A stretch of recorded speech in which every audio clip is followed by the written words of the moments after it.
Hello hello, j'espère que vous allez bien, je suis ravie de vous retrouver pour une nouvelle vidéo qui sera à nouveau un retour de course avec les menus de la semaine, bien évidemment avec les recettes qui vont avec.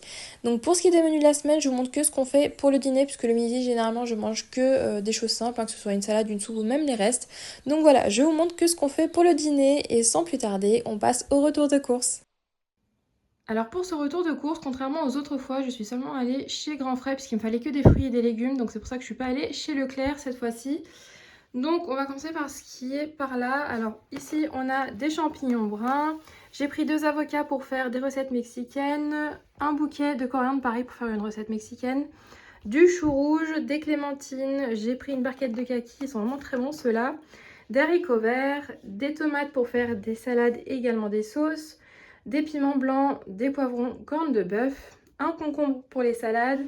J'ai repris un bouquet de thym parce que la semaine dernière j'en avais pris pour tester en tisane, voir si ça fonctionne un peu pour tout ce qui est rhume ou même les maux liés à l'arrivée du froid, et franchement c'est vraiment très efficace, donc j'en ai repris.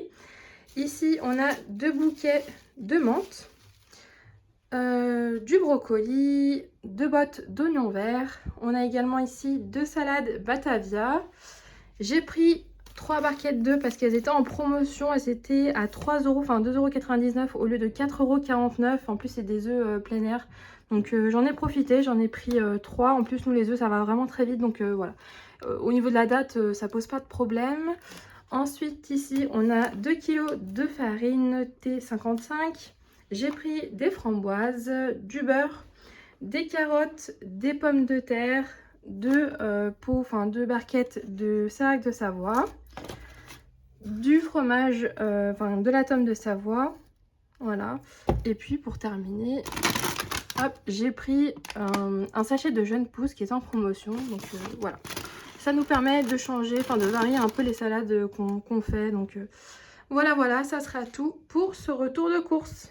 Alors on se retrouve quelques jours plus tard puisque je suis allée faire quelques courses chez Leclerc vu qu'il me manquait quelques produits. Alors j'ai pris du liquide vaisselle, donc 2 bouteilles. Ici on a 2 boîtes de bicarbonate, il était en promotion donc j'en ai profité. Et puis c'est quelque chose que j'utilise pour beaucoup de choses, que ce soit pour faire le ménage, pour la litière de mes chats ou même pour des soins dentaires. J'en utilise pas mal, donc voilà, j'ai pris 2 boîtes. Ici, on a de l'huile de tournesol. J'ai pris du skyr, donc c'est une barquette avec 2 pots à l'intérieur. Donc j'ai pris 2 barquettes. Ici, on a du yaourt nature. J'ai pris du fromage de chèvre pour faire du fromage de chèvre pané, du spéculoos et de la mascarpone que je vais utiliser pour faire des tiramisu spéculoos café. J'ai pris de la pâte feuilletée pour faire une recette que j'ai vue et que j'ai envie de tester. Il me fallait de la pâte feuilletée rectangulaire pour ça. Du coup, voilà, j'ai pris celle-là. Ici, on a du sel parce que j'en ai presque plus. J'ai pris du fromage en tranches pour faire des sandwichs, de l'emmental râpé, de la mozzarella râpée.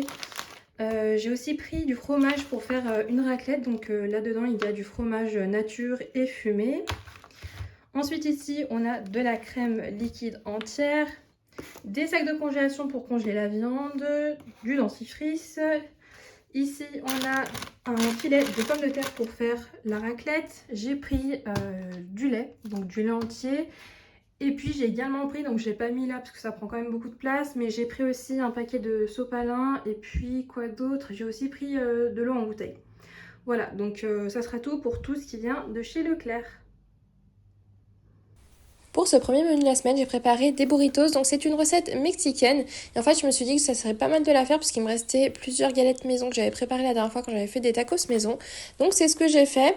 Alors ici, je vais commencer par préparer la viande. Donc dans une casserole, je vais faire revenir un oignon émincé et 4 gousses d'ail que j'ai écrasées. Ensuite, je rajoute une feuille de laurier et je vais rajouter l'équivalent de 3 à 4 steaks ou tout simplement 3 poignées de viande hachée. Donc j'assaisonne avec 2 cuillères à café de cumin, paprika fumé, du piment, une cuillère à café d'origan, une cuillère à café de poivre et une cuillère et demie à café d'ail en poudre. Je mélange bien le tout, ensuite je rajoute de la pulpe de tomate fine, donc une conserve entière, puis je vais rajouter aussi un petit peu d'eau pour que la sauce soit un petit peu plus liquide. Je rajoute aussi des haricots rouges en conserve et je fais cuire pendant 1 heure à feu doux, bien sûr, avec le couvercle. Ensuite, pour ce qui est du riz, donc j'ai déjà préparé du riz blanc en avance, je vais l'assaisonner avec du persil que j'ai coupé en morceaux, ainsi qu'une cuillère à soupe de jus de citron. Donc je mélange bien le tout et le riz est prêt. Pour ce qui est de la salade, ici j'ai pris 2 tomates, un demi-oignon émincé et quelques feuilles de persil. J'assaisonne avec du sel, du poivre, 3 cuillères à soupe de jus de citron, un petit peu de vinaigre et ici j'ai oublié de vous le montrer mais aussi un petit peu un filet d'huile d'olive. 1 heure après, la viande est prête. Donc ici une petite astuce, je rajoute 1 cuillère à soupe de cacao en poudre. Ça donne un très très bon goût lorsque vous faites des plats mexicains, surtout du chili con carne. En fait ici j'ai fait exactement la même chose, c'est juste que j'ai pas rajouté par exemple du poivron et du maïs. Donc voilà, franchement rajouter du cacao en poudre c'est vraiment très très bon. Ça c'est pas sucré en fait, ça donne un petit côté, je sais pas comment expliquer ça, mais c'est vraiment très très bon. Je vous conseille vraiment de tester si jamais vous avez l'occasion de faire cette recette là. Donc ici je vais passer à l'assemblage des burritos. Donc je rajoute un petit peu de riz, ensuite la viande donc avec la sauce, quelques feuilles de salade, la salade de tomates et quelques tranches d'avocat. Donc je rabats la galette vers le centre, enfin les côtés vers le centre et ensuite je rabats le bas vers le haut et ça y est, le burrito est prêt. Alors ce genre de recette là, elle est vraiment très très bonne, mais après vous pouvez rajouter un peu ce que vous voulez. Je sais que des fois on rajoute aussi du fromage ou même des sauces piquantes ou même par exemple à la place de la viande hachée on peut rajouter du poulet. Enfin bref, vous faites un peu comme vous voulez quoi, mais voilà, la base c'est qu'on ait juste les épices avec les haricots rouges et puis le riz qui est assaisonné ainsi que la salade de tomates. Voilà, ça donne une petite base qui donne ce goût de plat mexicain. Mais voilà, franchement faites-le un peu à votre sauce, hein, c'est voilà, libre à vous de rajouter ce que vous voulez. Et puis ce qui est bien, c'est que ce genre de recette peut tenir sur plusieurs repas. En tout cas, pour nous, c'est le cas. Ici, j'en ai préparé pour le soir, mais j'ai pu en préparer également pour le repas du lendemain midi. Donc ça, c'est vraiment super, puisque j'ai pas à faire à manger le midi. Donc voilà. Alors ici, pour un côté un petit peu plus croustillant, j'ai fait dorer les burritos. Je préfère les faire dorer comme ça donne du goût à la galette et puis même en termes de texture, c'est agréable. Donc voilà, mais ça, c'est vraiment optionnel. Alors si vous les testez à la poêle comme moi, je vous conseille de rajouter quelque chose pour les maintenir fermés, que ce soit une feuille d'aluminium, du papier cuisson ou autre. Parce que des fois quand on les charge trop ils risquent de s'ouvrir, donc là ça va, j'ai quand même pu bien dorer de chaque côté le burrito, donc il est resté fermé, mais au cas où je vous conseille de rajouter quelque chose autour pour qu'il reste bien fermé. Donc voilà ce que ça donne lorsque je l'ouvre en deux.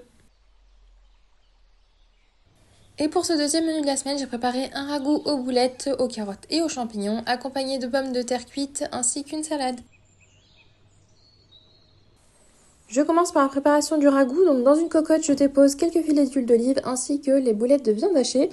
Je remue jusqu'à ce qu'elles soient un petit peu dorées et ensuite je viens y ajouter un oignon que j'ai émincé et 3 gousses d'ail que j'ai coupées grossièrement. Donc je mélange puis je vais rajouter le concentré de tomate. Donc ici j'ai rajouté en tout 3 cuillères à café de concentré de tomate. Je rajoute aussi une carotte coupée en morceaux et pour donner du goût, je vais rajouter un petit bouquet de thym et 2 feuilles de laurier. Je rajoute aussi quelques pincées de paprika fumée, un petit peu de poivre et du sel.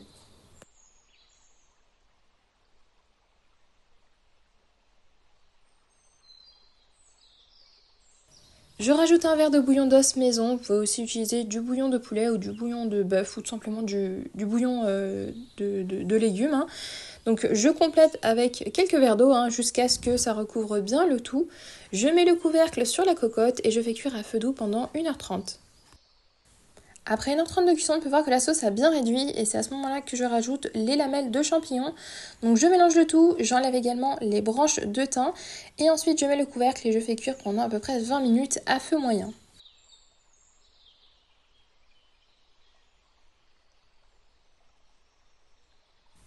Une fois les 20 minutes passées, je vais rajouter un mélange de 3 cuillères à soupe d'eau avec 1 cuillère à soupe de farine. Donc ça va me permettre d'épaissir la sauce. Et je rajoute également quelques feuilles de persil avec un petit peu de poivre puisque je trouvais que ça manquait un peu de poivre. Et j'en profite aussi pour enlever les dernières branches de thym. Et ça y est, notre ragoût est prêt.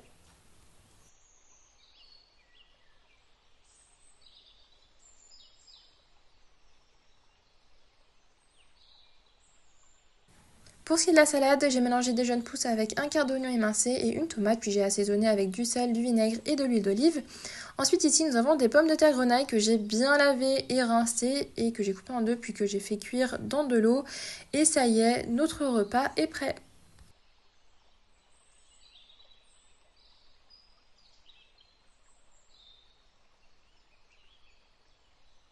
Pour le prochain menu, j'ai préparé des boulettes de pâte feuilletée garnies de viande hachée. Tout cela avec une sauce au yaourt et de la sauce tomate. Et puis j'ai accompagné tout ça d'une salade. Je commence par la préparation de la garniture. Donc ici, je vais mélanger 2 portions de viande hachée, donc c'est l'équivalent de 2 steaks, avec un oignon émincé, 4 gousses d'ail que j'ai écrasées, quelques pincées de persil.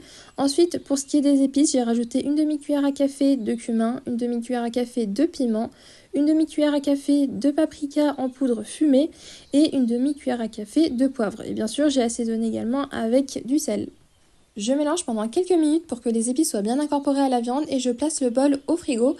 En attendant que la viande absorbe bien toutes les saveurs, je m'occupe de la pâte feuilletée. Donc ici j'ai pris une pâte feuilletée rectangulaire parce que c'est beaucoup plus pratique pour découper des carrés. Donc ici c'est ce que je fais à l'aide d'un rouleau et d'un rouleau à pizza.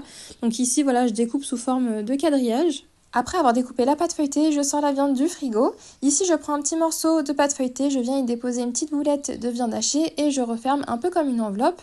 Ensuite, je pince les côtés qui sont ouverts et je viens rouler la pâte dans ma main de sorte à ce qu'on ait une petite boule. Donc je fais ça avec tous les petits carrés de pâte feuilletée.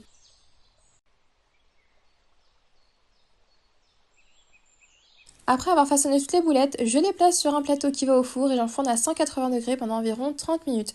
Pendant ce temps-là, je me suis occupée de la salade, donc ici j'ai mélangé des carottes râpées, de la batavia avec une tomate et des oignons que j'ai bien évidemment assaisonnés avec du sel, de l'huile d'olive et du vinaigre. Pendant ce temps-là, je vais également préparer la sauce tomate, donc ici j'ai fait fondre un petit carré de beurre dans une casserole. Je viens y ajouter une conserve de purée de tomate et j'assaisonne avec du sel. Donc je mélange bien et je vais faire cuire pendant quelques minutes, juste histoire que l'eau s'évapore un petit peu. Ensuite, je viens rajouter 4 gousses d'ail que j'ai écrasées et j'assaisonne aussi avec un petit peu de poivre. Pour ce qui est de la sauce yaourt, c'est vraiment très simple. Ici, je vais rajouter 4 cuillères à soupe bien remplies de yaourt grec dans un bol. Je dépose également une demi-gousse d'ail et j'assaisonne avec du sel. Je mélange bien le tout et notre sauce est prête. Les boulettes de pâte feuilletée sont prêtes, maintenant je vais pouvoir étaler les sauces. Donc je commence par étaler la sauce au yaourt, j'en mets un petit peu partout, surtout au milieu. Je termine par une couche de sauce tomate avec quelques morceaux d'oignon vert.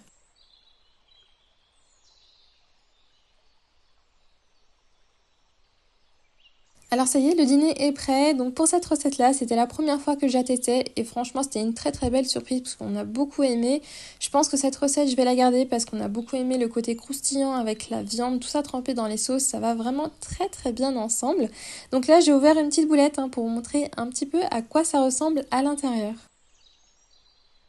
Pour le prochain menu, nous avons préparé une raclette, donc il n'y a pas vraiment de recette, puisqu'une raclette, on a juste à faire chauffer les produits et à les assembler. Mais je voulais vous montrer une petite astuce, puisque généralement, lorsqu'on fait une raclette, on a plusieurs assiettes sur la table, que ce soit une assiette de fromage, une assiette de charcuterie, une assiette, je sais pas, pour la salade, ou même pour tout ce qu'on veut faire griller sur la plancha. Donc ça fait beaucoup des fois sur la table, ça peut très vite devenir encombrant, surtout lorsqu'on est plusieurs. Donc ici, je me suis dit que j'allais vous partager cette astuce, donc j'ai tout simplement utilisé un présentoir pour mettre tous les ingrédients. Comme ça on a tout en face de nous et on n'a pas à attendre le bras à l'autre bout de la table pour récupérer du fromage ou même de la charcuterie. Donc ici ce que j'ai fait, c'est que j'ai mis le fromage sur le plateau du dessous. Ensuite sur celui du milieu, j'ai mis la charcuterie. Donc ici j'ai utilisé du salami de dinde, du blanc de poulet et de la mortadelle de dinde. Et par-dessus j'ai mis des morceaux de champignons ainsi que des tranches d'oignons. Sur la charcuterie, j'ai fait un petit décor avec les cornichons et les petits oignons.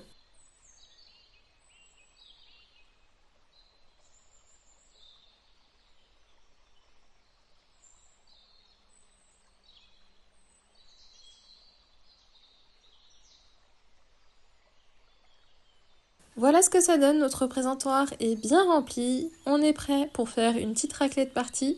Pour ce qui est des pommes de terre, je les maintiens au chaud pendant tout le repas dans une cocotte en fonte. Le lendemain, j'ai utilisé les restes de la raclette, donc ici j'ai fait des petites omelettes avec les pommes de terre qui nous restaient ainsi que la charcuterie et j'ai accompagné ça d'une salade.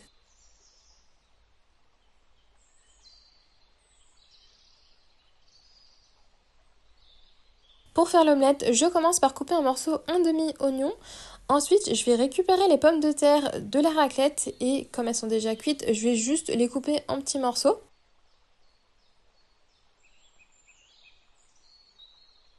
Je casse 8 œufs que je vais assaisonner avec du sel et ensuite je vais les battre à l'aide d'une fourchette.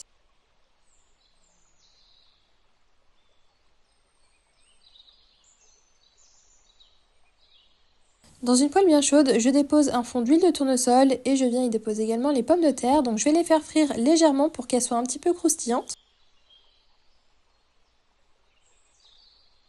Une fois que les pommes de terre ont bien doré, je viens déposer les morceaux d'oignons que je vais faire revenir pendant quelques minutes. Donc ici j'ai enlevé un petit peu d'huile parce que je trouvais qu'il y en avait un petit peu trop pour faire l'omelette. Donc voilà, j'en ai enlevé et j'ai continué la cuisson des oignons. Une fois qu'ils sont bien translucides, je dépose les morceaux de charcuterie. Donc il me restait un petit peu de blanc de poulet et également de la mortadelle de dinde. Donc j'ai utilisé ça. Et je vais venir verser les œufs battus et faire cuire à feu doux. Pour que l'omelette soit bien cuite, je vais mettre le couvercle. Donc ici, on ne peut pas tout cuire, hein, bien sûr, il y a la partie du haut qui est encore crue. Donc ici, je vais la retourner et faire cuire la partie qui était vers le haut.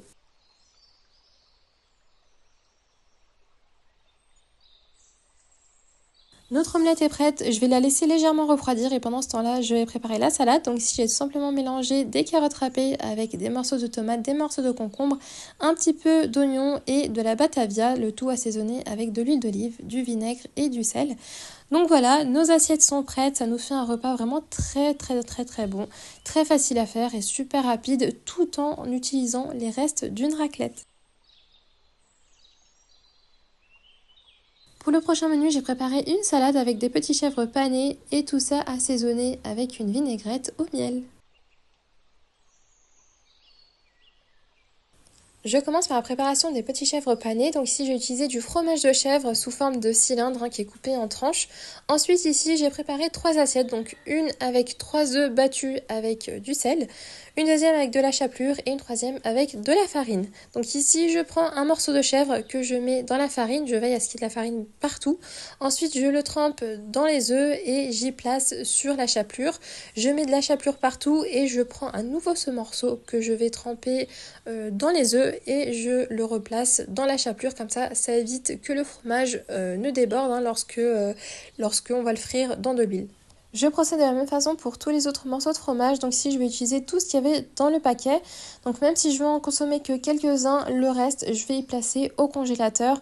Comme ça j'en aurai sous la main lorsque je voudrais faire des salades avec du fromage de chèvre pané ou en accompagnement ou tout simplement en amuse-bouche lorsqu'on a des invités. Donc j'aurai juste à sortir ça du congélateur, à y frire et ça y est, c'est prêt.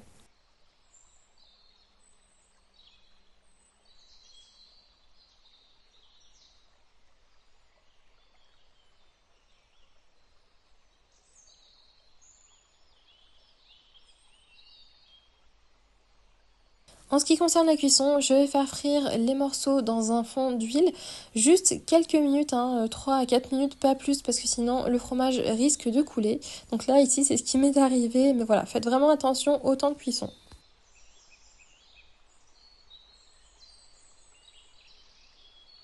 Pour ce qui est de la vinaigrette, ici, j'ai tout simplement mélangé une cuillère à café de miel, une cuillère à café de moutarde, 4 cuillères à soupe d'huile d'olive, une cuillère à soupe de vinaigre et quelques pincées de sel.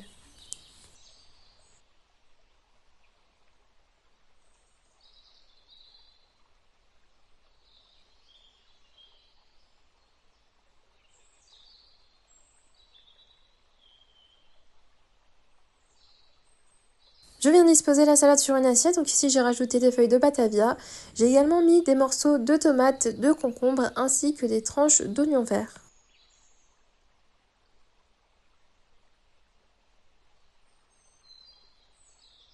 J'ai mis quelques graines de sésame noir, donc ça c'est optionnel, hein. Moi j'aime bien en rajouter un peu partout, donc voilà, je me suis dit que j'allais en mettre aussi dans cette salade là. J'assaisonne avec la vinaigrette au miel, je dépose les morceaux de chèvre frits et ça y est, notre salade est prête à être dégustée.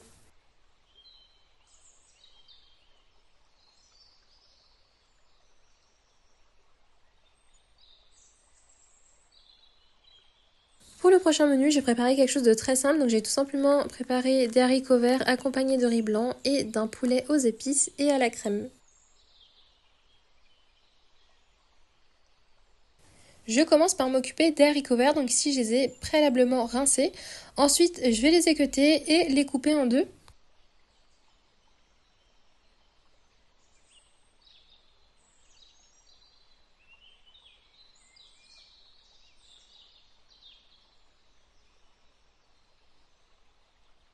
Après avoir découpé tous les haricots, je les fais cuire dans de l'eau bouillante et salée pendant à peu près 10 minutes. Après 10 minutes de cuisson, j'éteins le feu et je laisse les haricots verts dans l'eau bouillante, comme ça ils restent bien chauds le temps qu'on termine de préparer le reste du plat. Donc ici, je vais faire revenir un oignon émincé dans une poêle avec un filet d'huile d'olive. Je rajoute 2 filets de poulet que j'ai coupé en morceaux et j'assaisonne ça avec 2 cuillères à café de curcuma, 1 cuillère à café de cumin, 1 cuillère à café de coriandre, 1 cuillère à café d'ail en poudre, 1 cuillère à café de gingembre, 1 demi-cuillère à café de poivre et 1 cuillère à café de piment piquant, enfin fort. Voilà, donc j'ai fait ce mélange d'épices simplement parce qu'à la base je voulais faire du poulet au curry, sauf que j'avais plus de curry. Donc j'ai fait ce mélange là et au final c'était assez similaire, donc voilà. Si jamais vous en avez pas, vous pouvez faire ce mélange là. Ici j'ai rajouté quelques cuillères à soupe de bouillon de poulet, parce que j'en avais dans le frigo. C'est vraiment optionnel, hein. Moi je l'ai utilisé parce qu'il fallait que je le termine, mais si vous n'en avez pas, faites sans, hein. Ensuite, j'ai rajouté une brique de crème liquide, je fais cuire pendant quelques minutes et ensuite je peux passer au dressage de notre assiette et voilà ce que ça donne. Ça nous fait un repas vraiment très simple mais aussi très très bon avec beaucoup de saveurs et qui reste quand même très sain. Pour le dernier menu, j'ai préparé une couronne garnie.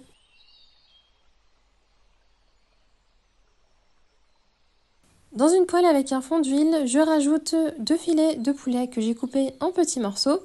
Je vais les assaisonner avec du sel, du poivre, quelques pincées de thym et quelques pincées de paprika fumé. Je mélange bien le tout jusqu'à ce que le poulet soit bien cuit. Ensuite, je vais verser une demi-brique de crème liquide. Lorsque la crème commence à bouillir, je dépose une bonne poignée d'emmental râpé et je mélange avec la cuillère jusqu'à ce que le fromage ait bien fondu. Lorsque le fromage a bien fondu, j'éteins le feu et je laisse complètement refroidir avant de passer à la prochaine étape. Donc une fois que le poulet à la crème a bien refroidi, je prends une pâte feuilletée ronde que je vais dérouler.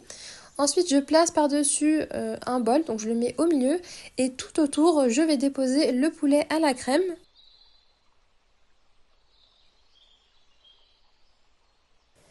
Alors même si j'ai déjà rajouté du fromage dans le poulet à la crème, je vais en rajouter à nouveau par-dessus. Donc ici j'ai utilisé de l'emmental râpé ainsi que de la mozzarella râpée.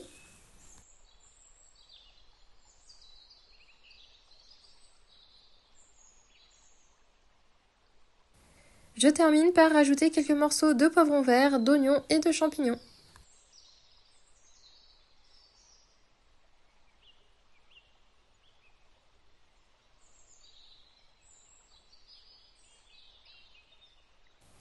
Après avoir déposé tous les ingrédients, je récupère le bol qui est au milieu et ensuite avec un couteau, je découpe une étoile de sorte à avoir 8 triangles. Ensuite, je prends chaque triangle et je le rabats vers l'arrière.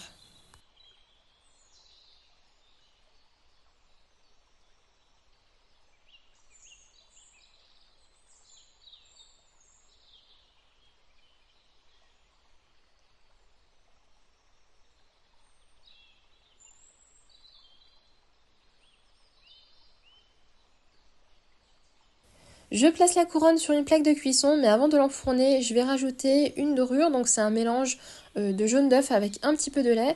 J'en mets que sur la pâte feuilletée. Ensuite, je rajoute des graines de sésame noir et des graines de sésame doré.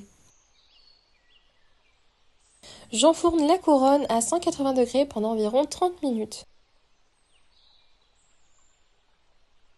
La couronne garnie est prête, je vais la servir avec une salade et ça y est, le dernier menu de la semaine est prêt. Donc j'espère que cette vidéo vous aura plu et qu'elle vous aura donné beaucoup d'idées pour vos prochains repas. D'ici la prochaine vidéo, je vous souhaite de passer une très belle journée, prenez bien soin de vous et à bientôt.